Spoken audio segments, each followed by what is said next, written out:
সুলাইমান আলাইহিস সালাম উনিও ওনার এবার পরিষদ ডাকলেন।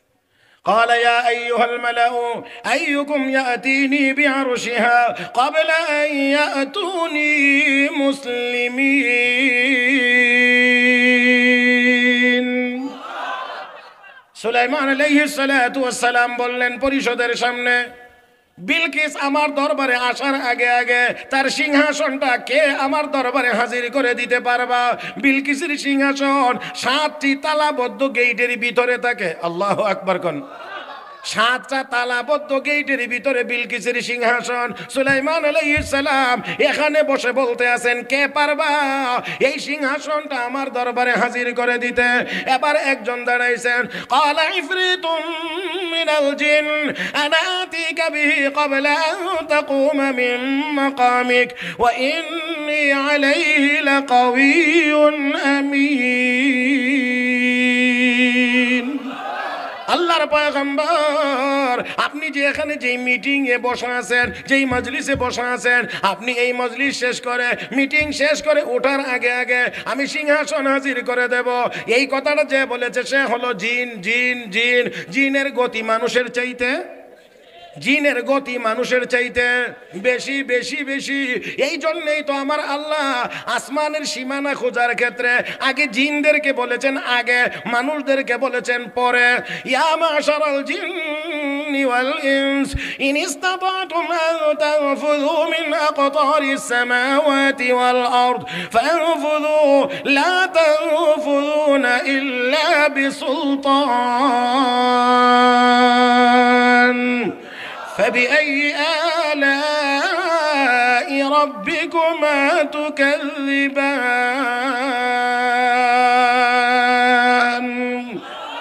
আল্লাহ রাব্বুল আলামিন সেখানে জিনদেরকে আগে বলেছেন, হে জিনের দল, মানুষের দল, দেখো আমার আসমানের সীমানা খুঁজে বের করতে পারো কিনা।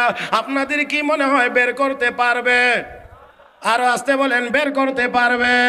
না না না। ইফরিত দাঁড়িয়ে কয়, সে জিনের অন্তর্ভুক্ত, দাঁড়ায় কয়, পয়গম্বর আপনি এখানে যে বসা আছেন এই মজলিস শেষ করে উঠার আগে আগে আমি সিংহাসন হাজির করে দেব। আল্লাহর পয়গম্বর কিছুই বলছেন না। এবার আরেকজন দাঁড়াইছেন, সে এখন মানুষ, সে এবার জিন না, এবার মানুষ দাঁড়াইছেন। ওই মানুষের নাম আল্লাহর কোরআনে আল্লাহ উল্লেখ করেন নাই, তবে মানুষের গুণ আল্লাহ উল্লেখ করেছেন। قال الذي عنده علم من الكتاب। বলেন না একটু, আর একটু জোরে বলেন না। সাইয়েদনা হযরত সুলাইমান আলাইহিস সালাতু ওয়াস সালাম তিনি একজন সম্রাজ্ঞী, একজন মহিলা, নাম তার বিলকিস। তার কাছে সুলাইমান আলাইহিস সালাতু ওয়াস সালাম একটা চিঠি লিখেছিলেন। চিঠি, এই চিঠিটা লিখেছিলেন সুলাইমান আলাইহিস সালাতু ওয়াস সালাম খুব নরম ভাষায় না, একটু শক্ত ভাষায়। এই চিঠির বিষয়বস্তুটা ছিল, আল্লাহ তাআলু আলাইয়া ওয়াতুনি মুসলিমিন, ক্ষমতার গরম না দেখায়া আমার সামনে আত্মসমর্পণ করে হাজির হয়ে যাও। আপনাদের কি মনে হয় খুব নরম ভাষা না গরম? ক্ষমতার গরম না দেখায়া আমার সামনে আত্মসমর্পণ করে হাজির হয়ে যাও। সাইয়েদনা সুলাইমান আলাইহিস সালাতু ওয়াস সালামের এই চিঠি পাঠিয়েছিলেন একটা পাখির মাধ্যমে। সেই পাখিটার নামও আল্লাহ কোরআনে উল্লেখ করেছেন, নাম তার হুদহুদ। সাইয়েদনা সুলাইমান আলাইহিস সালাতু ওয়াস সালামের এই চিঠি যেই সম্রাজ্ঞীর কাছে, যেই বিলকিসের কাছে পাঠানো হয়েছে, মুফাসসিরিন কেরাম লিখেছেন এই বিলকিসের সেনাবাহিনীতে 12,000 জেনারেল ছিল। এক একজন জেনারেলের অধীনে 1 লাখ করে সেনাবাহিনী ছিল। সামরিক দিক থেকে দুর্বল না সবল? সামরিক দিক থেকে দুর্বল না সবল? সুলাইমান আলাইহিস সালাম সেই ম্যাডামকে চিঠি লিখে বলেন, ক্ষমতার গরম না দেখায়া আমার সামনে আত্মসমর্পণ করে হাজির হয়ে যাও। চিঠিটা পাওয়ার পরে অবস্থাটা কেমন হতে পারে বলে আপনাদের মনে হয়, এটা অবশ্যই আপনারা একটু খেয়াল করবেন যে এত শক্তিশালী, এত শক্তিশালী একজন মহিলার কাছে এই চিঠি পাঠানো হয়েছে। চিঠিটার অ্যাকশন কি হবে? এই হুদহুদ নামের পাখির মাধ্যমে চিঠিটা পাঠানো হয়েছে। একেবারে একেবারে একেবারে তার বেডরুমে তার বুকের উপরে চিঠি নিয়ে রাখছে। ঘুম থেকে ওঠার পরে এই চিঠি পাওয়ার পরেই তিনি তার পরিষদ ডাকলেন, ডেকে এবার এই চিঠির কথা তাদেরকে শুনাইলেন, অবহিত করলেন এই চিঠিটা আমি পাইছি। ইন্নাহু মিন সুলাইমান ওয়া ইন্নাহু বিসমিল্লাহির রহমানির রহিম আল্লা তা'লু আলাইয়া ওয়া আতুনি মুসলিমিন।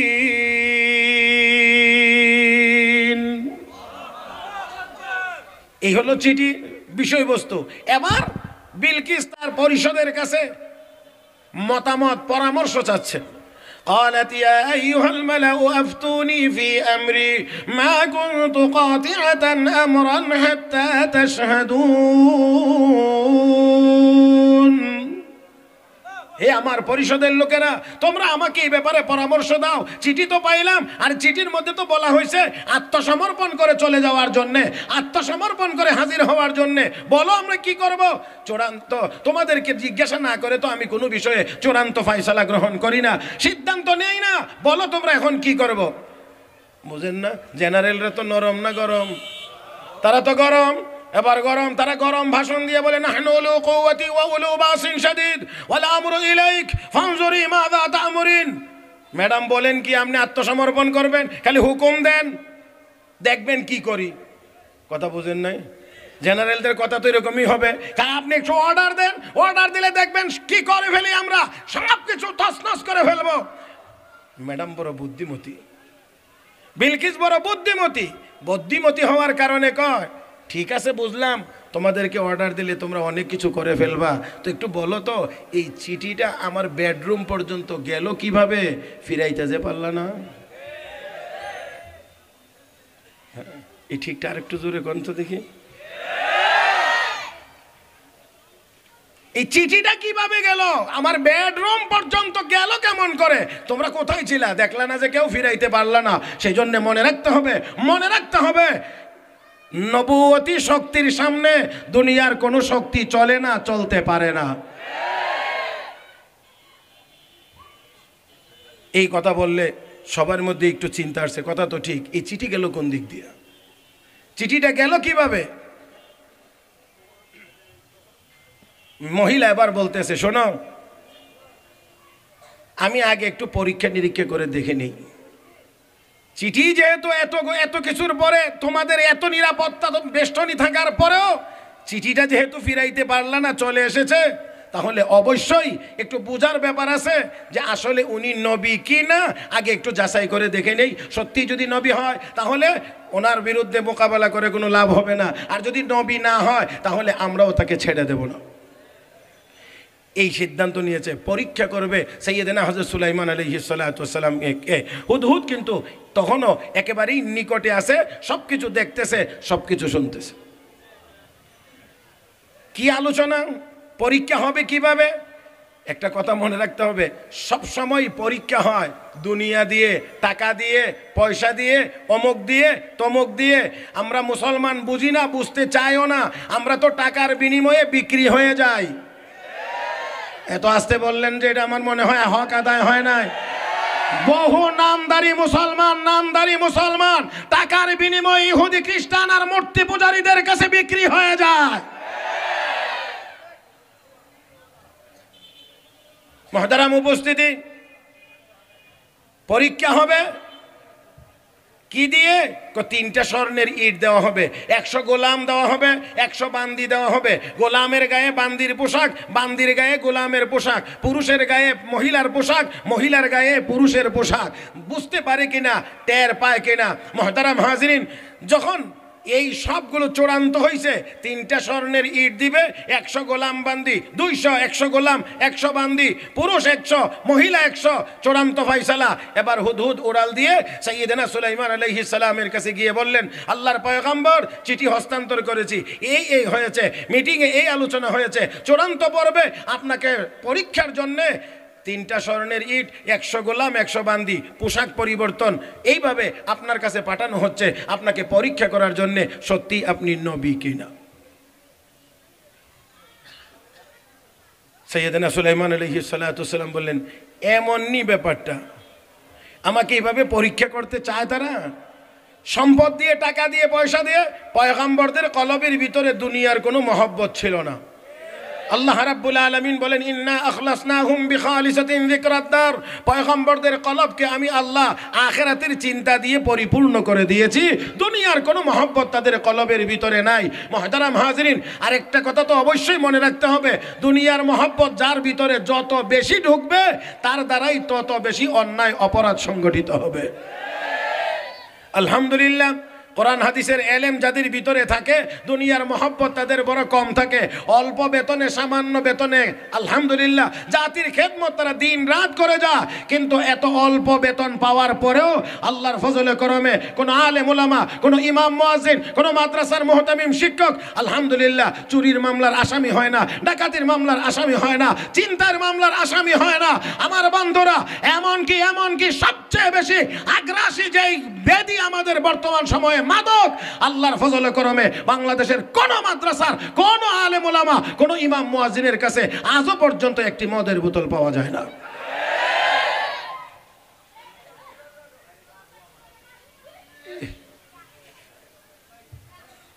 সাইয়েদনা হযরত সুলাইমান আলাইহিস সালাতু ওয়াস সালাম এবার জানতে পারলেন এমন নাকি বিষয়। সুলাইমান আলাইহিস সালাতু ওয়াস সালাম এবার বললেন, এই জিন্নাতের ডুবুরি দলটা কোথায়? এই জিন্নাতের ডুবুরি দলটা কোথায়? লাব্বাইক, আল্লাহর পয়গম্বর আমরা হাজির, কি করতে হবে? সমুদ্রের তলদেশে ডুব দাও, ডুব দিয়ে দেখো কি পরিমাণ স্বর্ণ পাওয়া যায়, এগুলি সব উঠায় নিয়ে আসো। আর রোডস অ্যান্ড হাইওয়ের ইঞ্জিনিয়ারদেরকে বলা হয়েছে যন্ত্রপাতি নিয়ে রেডি থাকো। ম্যাডাম, ওই তারা স্বর্ণের ইট নিয়ে আমার আসার আগে আগে এই স্বর্ণ দিয়ে রাস্তা বানাইতে থাকো। মুফাসসিরিন ইকরাম লিখেন, রাস্তা বানাইছে 9 মাইল। কি দিয়ে বানাইছে? কয়টা স্বর্ণের ইট নিয়ে আইতেছে? মাত্র। তারপরে সুলাইমান আলাইহিস সালাম বললেন যে না, এতটুকু পর্যন্তই হবে না, এতটুকু পর্যন্তই হবে না। সমুদ্রের তলদেশ থেকে অদ্ভুত জানোয়ার এই স্বর্ণের রাস্তার উপরে এসে বেঁধে রাখো, যাতে করে এই জানোয়ারগুলি এটার উপরেই থাকে, এটার উপরেই বসে, এটার উপরেই খায়, এটার উপরেই যেন আরো যা যা আছে পেশাব পায়খানা সব যেন করে, তারা যেন এসে দেখলেই মনে করে সর্বনাশ, এই দেশের স্বর্ণ তো আমাদের দেশের মাটির চেয়েও অনেক সস্তা।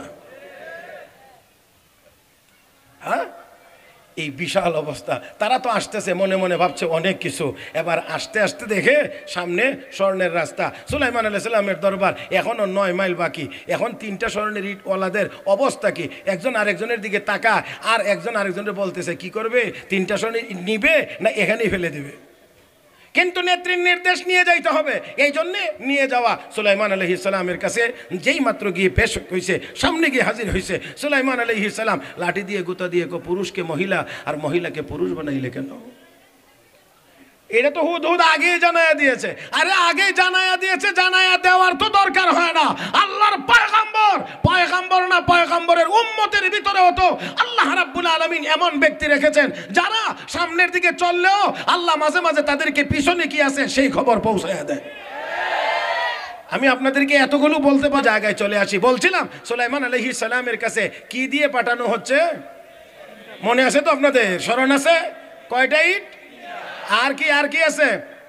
গোলাম বান্দি পাঠাইছে। দেখার মাত্রই কয় পুরুষ রে মহিলা, আর মহিলাকে পুরুষ বানাইতে গেলে কেন? পরীক্ষা ফেল না পাস? আর কি আছে? 3টা স্বর্ণের ইট। ফালাম্মা জাআ সুলাইমান ক্বালা আতুমিদ্দুনানি বিমাল ফামা আতানি আল্লাহু খায়রুম মিম্মা আতাকুম বাল আনতুম বিহাদিয়াতিকুম তাফরাহুন। সুলাইমান আলাইহিস সালামের কাছে যখন স্বর্ণ পেশ করেছে, আল্লাহর পয়গম্বর কয় আমাকে টাকা দিয়ে, সম্পদ দিয়ে পরীক্ষা করার জন্য এসেছো, সাহায্য করার জন্য এসেছো। ফামাতানি আল্লাহু খায়রুম মিম্মা আতাকুম, আমার আল্লাহ আমাকে যা দিয়েছে তোমাদেরটার চাইতে বেশি দিয়েছে। হে মুসলমান, উন্নতটা দিয়েছে। আমরাও বলতে চাই আল্লাহ রাব্বুল আলামিন আমাদেরকে কোরআন দিয়েছেন, আমাদেরকে কোরআন ও হাদিসের ইলম দিয়েছেন। এটা দুনিয়ার সম্পদের চাইতে দামি।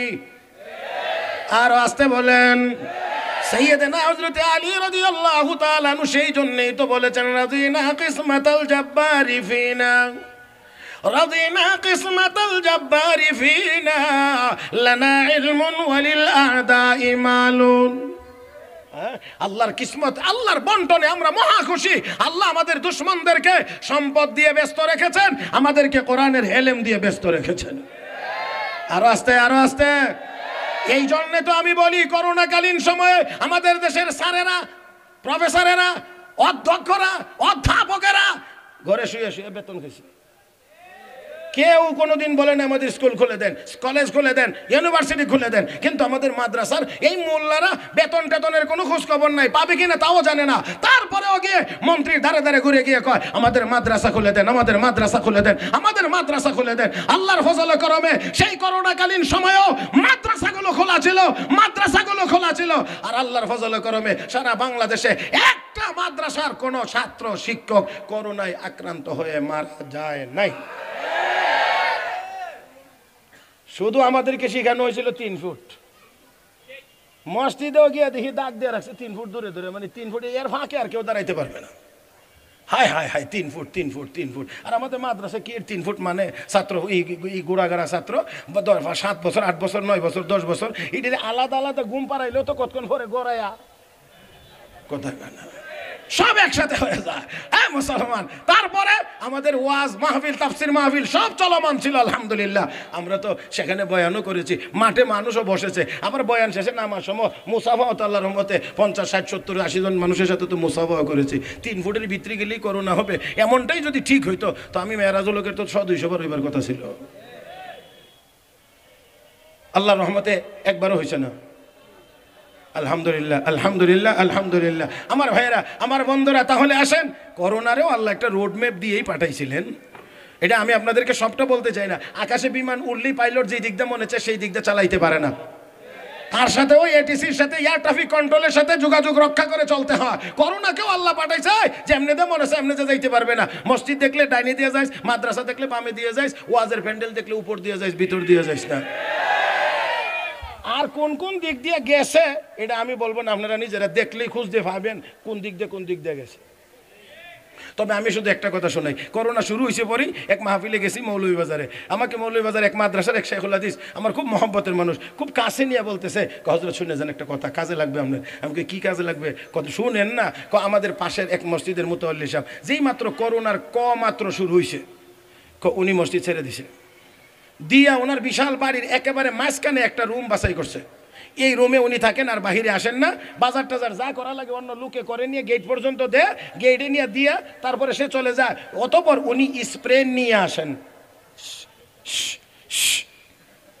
সব ছাইরা। তারপরে এই করোনার ভিতরে এই মসজিদের ইমামও মরল না, মুয়াজ্জিনও মরল না, খাদেমও মরল না, যারা নামাজ পড়ছে তারাও মরল না। কিন্তু উনি মসজিদ ছেড়ে বাড়ির ভিতরে গিয়ে একেবারে মধ্যখানে রুমে গিয়ে আস্তানা গাড়ছিল। ওনারে আর করোনা রেখে যায় নাই, ওনাকে নিয়ে গেছে। আল্লাহ তুমি আমাদের সবাইকে বুঝার তৌফিক দান করো, জোরে বলি আমিন। সাইয়েদনা হযরত সুলাইমান আলাইহিস সালাতু ওয়াস সালাম বললেন কি, ফামা আতানি আল্লাহু খায়রুম মিম্মা আতাকুম, তোমরা যে সম্পদ নিয়ে এসেছো এর চেয়ে আল্লাহ আমাকে যা দিয়েছেন তা দামিটা দিয়েছেন, উত্তমটা দিয়েছেন, তোমাদের এইগুলোর কোনো প্রয়োজন নাই। তারপরে বলছেন বাল আনতুম বিহাদিয়াতিকুম তাফরাহুন, তোমরা তোমাদেরটা নিয়ে সন্তুষ্ট থাকো, আমাকে কিছু দেওয়া লাগবে না। তবে যাইবার আগে একটু শুনে যাও, হযরত সুলাইমান আলাইহিস সালাম একটা হুমকি খুব ভালোভাবেই দিয়েছেন, খুব ভালোভাবে দিছেন। আপনারা আমার দিকে তাকায়া শুনবেন। প্রথমে হুমকি তো হুমকির মতো হওয়া লাগবে, তারপরে তেলাওয়াতের মতো হবে। ইরজি ইলাইহিম ফালানাতিয়ান্নাহুম বিজুনুদিন লা কিবালা লাহুম বিহা ওয়া লানুখরিজান্নাহুম মিনহা আযিল্লাতাও ওয়া হুম সাগিরুন। এটা হলো হুমকির ভাষা। কিন্তু আল্লাহর কোরআনে আল্লাহ বলছেন ইরজি ইলাইহিম ফালানাতিয়ান্নাহুম বিজুনুদিন লা কিবালা লাহুম বিহা ওয়া লানুখরিজান্নাহুম মিনহা আযিল্লাতাও ওয়া হুম সাগিরুন। যাও যাও তোমাদের লোকদের কাছে যাও, তোমাদের ম্যাডামকে গিয়ে বলো আমি এমন শক্তিশালী বাহিনী নিয়ে আসতেছি যার মোকাবেলা করার মতো ক্ষমতা তোমাদের ম্যাডামের। লাঞ্ছিত আর অপমানিত করে দেশ থেকে বের করে দেব। আরো আসতে কইেন, আরো আসতে কইেন। বাকিটা আপনারা মিলাইয়া নিয়েন, আমি তো সব মিলাইয়া দিতে পারবো না। দেশ থেকে লাঞ্ছিত আর অপমানিত করে বের করে দেওয়া হবে। সুলাইমান আলাইহিস সালাতু ওয়াস সালাম বলেছেন নবুয়তি শক্তির কথা। আরো আস্তে কর না কেন? নবুয়তি শক্তির কথা আমরাও বলছি। কোরআন বিরোধী শক্তি যারা আছো, কোরআনের বিরুদ্ধে যারা কথা বলতে চাও, এই বাংলার জমিনে থেকে কোরআনের বিরুদ্ধে, ইসলাম আর মুসলমানের বিরুদ্ধে এক লাইন লেখার সুযোগ আর কোনোদিন তোমাদেরকে দেওয়া হবে না। সুলাইমান আলাইহিস সালাতু ওয়াস সালাম এই ঠিক মতো যখন হুমকিটা দিয়ে দিলেন, যাও গিয়ে বলো আসতেছে, এবার দুজন খুব দ্রুত গতিতে ম্যাডামের কাছে গিয়ে সব ফেরত। জিজ্ঞাসা কি ব্যাপার, কিছুই দিয়ে রাখলো না, স্বর্ণ দিয়ে ফেরত রাখেন। যাওয়া মাত্রই লাঠি দিয়ে গুঁতো দিয়ে কয়, পুরুষরে মহিলার, মহিলারে পুরুষ বানাইছো কেন? আর স্বর্ণের কথা, 3টে স্বর্ণের ইট। 3টা স্বর্ণের ইট যাওয়ার আগে 9 মাইল রাস্তা স্বর্ণ দিয়ে বানিয়ে রাখছে। আপনার এই স্বর্ণের ইট তো নিতেই চাইছিলাম না, রাস্তায় তো ফেলে দিতে চাইছিলাম, কিন্তু আপনার নির্দেশ পালনের জন্য শুধুমাত্র নিয়েছি। আর তারপরে গিয়ে যাওয়ার পরে এগুলি আমাদেরকে ফেরত দিয়ে দিছে, কইছে এটি নিয়ে আমরাই সন্তুষ্ট থাকতাম। আর কি বলছে, উনি বলে আসতেছে। আপনারা মনে আমার দিকে তাকাইছেন না? হ্যাঁ, কি উনি আসতেছেন? কি আসতেছেন?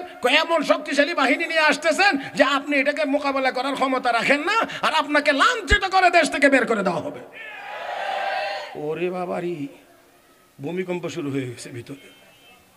আর দরকার নাই, তাহলে কি করা যায়? তাহলে এখন চিঠির উপরে আমল করা দরকার। চিঠির কথা কি আপনাদের মনে আছে?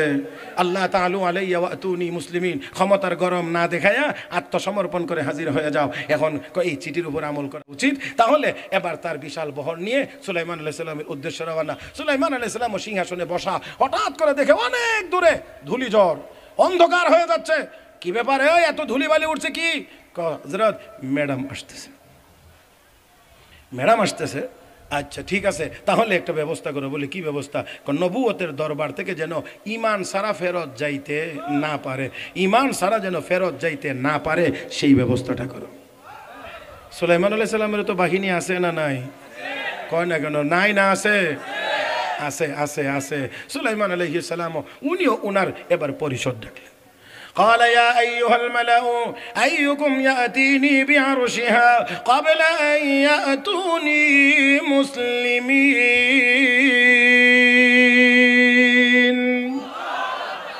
সুলাইমান আলাইহিস সালাতু ওয়াস সালাম বললেন পরিষদের সামনে, বিলকিস আমার দরবারে আসার আগে আগে তার সিংহাসনটা কে আমার দরবারে হাজির করে দিতে পারবা? বিলকিসের সিংহাসন 7টি তালাবদ্ধ গেটের ভিতরে থাকে। আল্লাহু আকবার কোন। 7টা তালাবদ্ধ গেটের ভিতরে বিলকিসের সিংহাসন। সুলাইমান আলাইহিস সালাম এখানে বসে বলতে আছেন, কে পারবা এই সিংহাসনটা আমার দরবারে হাজির করে দিতে? এবার একজন দাঁড়াইছেন, ক্বালা ইফরিতুম মিনাল জিন আনা আতিকা বিহি ক্বাবলা আন তাকুমা মিন মাকামিক ওয়া ইন্নী আলাইহি লাকাওয়িয়্যুন আমিন।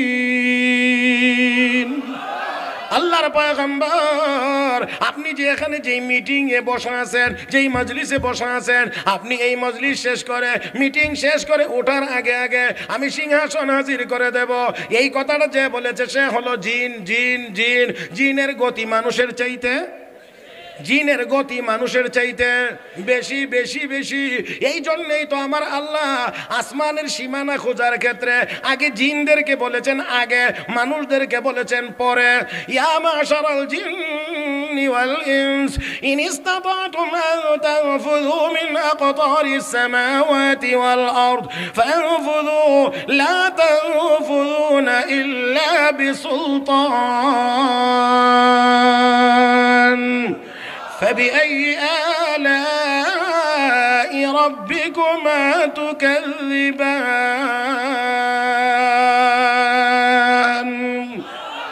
আল্লাহ রাব্বুল আলামিন সেখানে জিনদেরকে আগে বলেছেন, হে জিনের দল, মানুষের দল, দেখো আমার আসমানের সীমানা খুঁজে বের করতে পারো কিনা।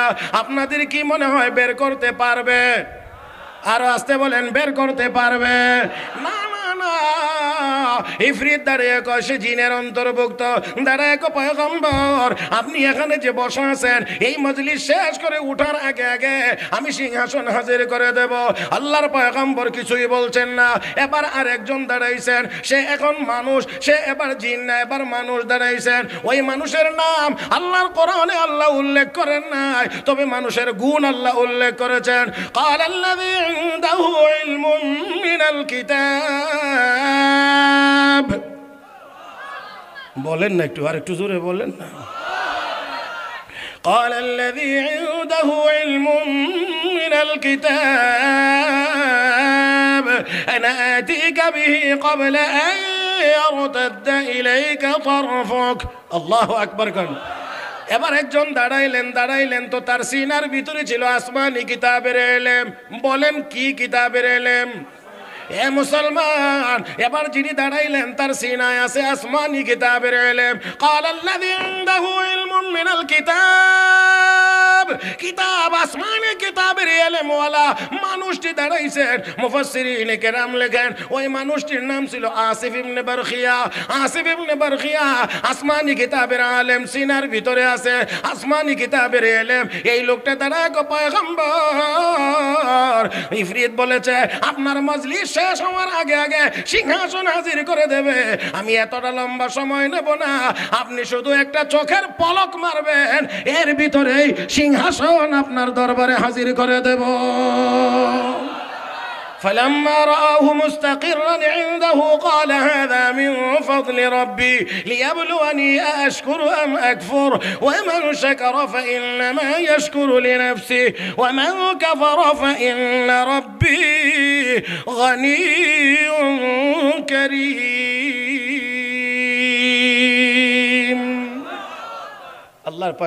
আল্লাহর পয়গম্বর সুলাইমান আলাইহিস সালাম চোখের পলক মাইরেই দেখেন সিংহাসন হাজির। আল্লাহু আকবার। এ মুসলমান, বলেন তো এটা কোনো অস্ত্রের জোরে, কোনো বিমানের জোরে, কোনো কামানের জোরে? সেটা ছিল আসমানি কিতাবের ইলম ভিতরে থাকার কারণে সেই শক্তির জোরে। আজকে আমরাও যদি মুসলমান, কোরআনের ইলম আমাদের ভিতরে থাকে, কোরআন যদি আমরা শিখতে পারি, কোরআন অনুযায়ী যদি চলতে পারি, দুনিয়ার কোনো বিমান কামানওয়ালারা মুসলমানের আল্লাহু আকবারের আওয়াজের মোকাবেলা করতে পারবে না।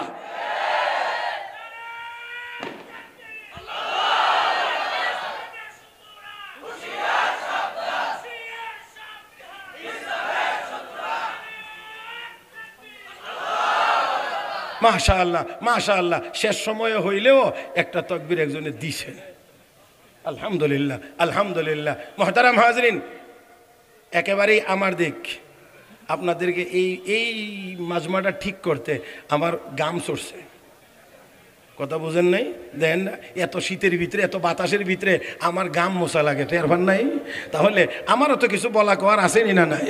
মুহতারাম হাজরিন, তাহলে আসেন, সাইয়েদনা সুলাইমান আলাইহিস সালাতু ওয়াস সালাম চোখের পলক মারলেন। চোখের পলক মারতে কতক্ষণ লাগে? এই 1 সেকেন্ড লাগেনি, আরো কম। এটা হলো আসলে 1 সেকেন্ড কইছে কেলে জানেননি? 1 সেকেন্ডের নিচের আর কোনো সময় আমাদের জানা নাই, এই জন্য আর এর নিচে আর যাবে কোথায়, ঠিক না? সেকেন্ডের নিচে আর আমাদের মাপের কোনো সময় নাই। আমি বলি সেকেন্ডেরও যদি ভাগ করা হয় তাহলেও মনেও এখানে কোনো এক ভাগের মধ্যে হবে। সুলাইমান আলাইহিস সালাম চোখের পলক মারলেন, মাইরেই দেখে সিংহাসন। ফালাম্মা রাআহু মুস্তাকিররান ইনদা, যখন দেখলেন সিংহাসন হাজির, তখন আবার আমাদের এই আধুনিক শিক্ষার মতো না, হ্যাঁ আমার ছাত্র, রেজাল্ট ভালো হইলে আমার ছাত্র, এটা না। হ্যাঁ, সুলাইমান আলাইহিস সালাম বলেন হাযা মিন ফাদলি রাব্বি, এটা আমার আল্লাহর দয়া।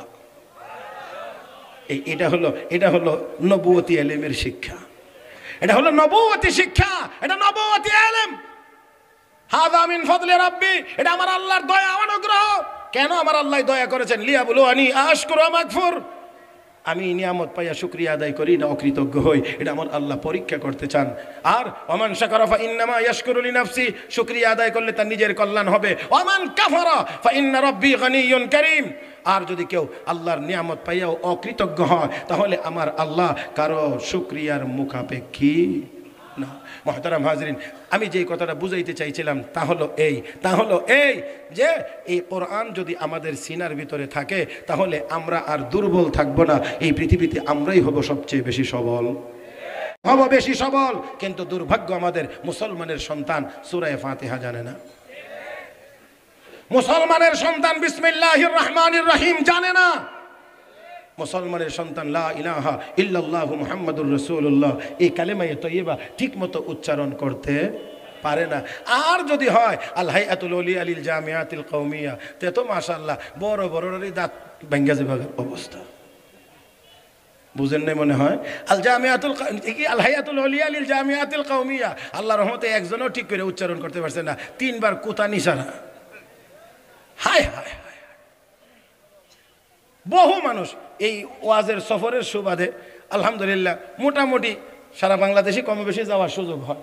মোটামুটি 15 দিনে বাংলাদেশে 1 চক্কর হয়, 15 দিনের ভিতরে মোটামুটি দেশে মোটামুটি একটা চক্কর হয়। তো বহু জায়গায় বহু বড় বড়দের সাথে মোটামুটি স্টেজে দেখা সাক্ষাতের সুযোগ হয়। মাইক কান ভাইলে তারপরে যে সালামটা দেয়, আল্লাহর রহমতে অধিকাংশদের সালামই ঠিক মতো হয় না। আসসালামু আলাইকুম, ঠিক না? হয় না। সেই জন্য আসুন বলছিলাম, আমি প্রথমেই বলছিলাম এই কোরআনী প্রতিষ্ঠানগুলো থাকার প্রয়োজন নাই না আছে? আরো আসতে বলেন নাই না আছে? হ্যাঁ মুসলমান, তাহলে আপনাদের এই প্রিয় প্রতিষ্ঠান এখন দয়া করে যদি কেউ উঠেন, একজনও যদি উঠেন, তাহলে আমি মনে করব মাদ্রাসার প্রতি মহব্বতের যথেষ্ট ঘাটতি আছে। এই মুহূর্তে একজনও উঠতে পারবেন না, দয়া করে আমি অত্যন্ত বিনয়ের সাথে বলছি। আমি গতানুগতিক আপনাদের কাছে কোনো কালেকশনের সেই চিন্তা করে আমি কথা বলি নাই। আমি কথা বলেছি আমার একটা দরদ নিয়ে, যতটুকু সম্ভব চেষ্টা করেছি। মুহতারাম হাজরিন, হযরত মুহতামিম সাহেব দামাত বারাকাতুহুম আপনাদের এই প্রিয় প্রতিষ্ঠানের সার্বিক অবস্থাটা আপনাদের সামনে তুলে ধরেছেন। মাদ্রাসার ছাত্ররা নবীর মেহমানেরা বৃষ্টি আসলে ঘরের ভিতরে তাদের সিটের উপরে ফোটার ফোটা পানি পড়ে। এ মুসলমান, আপনারা একটু নিজের বিবেককে জিজ্ঞেস করেন। আসরের ময়দানে আমার নবী যদি জিজ্ঞেস করেন, আমার মেহমানেরা তো তোদের বাড়ির পাশে ছিল, তোরা আরামে ছিলে, 1 ফোঁটা পানি গিয়ে ছাত্রদের উপরে বৃষ্টির পানি পড়ে কি মেহমানদারি করছিলে, সেদিন আল্লাহর নবীর কাছে জবাব কি হবে? আমি আপনাদেরকে আর সময় নিতে চাই না, রাত্র বেশি হয়ে গিয়েছে। সেই জন্যে আমি আপনাদের কাছ থেকে শুধু অঙ্গীকার চাই এই মাদ্রাসার পাশে, শুধু এই মাদ্রাসা না, এরকম দিনই যত মাদ্রাসা আছে, যত মারকাজ আছে, আমরা সেই মাদ্রাসাগুলো কোরআনের এই প্রতিষ্ঠানের সাথে নাই না আসি? দোনোটা হাত তুলে মালিকরে একটু দেখাই তো, বোখালতিটা ছেড়ে দিয়ে দোনো হাত, নারে তাকবীর, নারে তাকবীর। আল্লাহ তুমি সবগুলো হাতকে কবুল করো, আল্লাহ তুমি সবগুলো হাতকে কবুল করো, আল্লাহ তুমি সবগুলো হাতকে কবুল করো। হাত নামান। মুহতামিম সাহেব হুজুর কি বলছিলেন? কিসের প্রয়োজন? একটা বহুতল ভবনের প্রয়োজন। হ্যাঁ, আমি আপনাদেরকে বলি, বাদশাহ আওরঙ্গজেবের দরবারে ওলামায়ে কেরাম থাকতেন। আমাদের এক বুজুর্গের জবানে একদিন শুনেছি, তাহাজ্জুদের সময় উনি গিয়ে খালি ট্যাঙ্কিগুলো পানি দিয়ে ভরে দিতেন স্বয়ং বাদশাহ আলমগীর। উলামায়ে কেরাম বুঝতেন না পানি কে দিয়ে যায়। একদিন এক আলেম দেখেন রাতের শেষ ভাগে তাহাজ্জুদের সময়ে পানিটা তো স্বয়ং বাদশাহ আলমগীর দিয়ে যায়। উঠে বললেন, বাদশাহ আপনি পানি দিয়ে যান? হ্যাঁ আমি পানি দিয়ে যাই। কথা হইলে এটা আর আপনি করতে হবে না, খেদমতটা আমি করব। বাদশাহ আলমগীর বলেন, আমিই করব, আপনি করবেন না? আর আপনি যে আমাকে দেখছেন আমি পানি দিয়ে যাই, এটাও কারো কাছে বলবেন না, বলতে পারবেন না। কারণ হলো আপনারা হলেন নবীর ওয়ারিস মেহমান। আমার দরবারে হাসরের দিন নবী যদি আমাকে জিজ্ঞেস করে, তোমার দরবারে তোমার নায়েবে নবীরা ছিল, তাদের খেদমতে কি করেছিলে তুমি? তখন তো এতটুকু বলতে পারবো, জি ইয়া রাসূলুল্লাহ, আপনার নায়েবে নবী উলামায়ে কেরামের তাহাজ্জুদের পানিটা ব্যবস্থা করে দিয়েছিল। এতটুকু তো বলতে পারবো। সেই জন্যে এই পানির খেদমতটা আমি করছি। মুহতারাম হাজরিন, তাই আসুন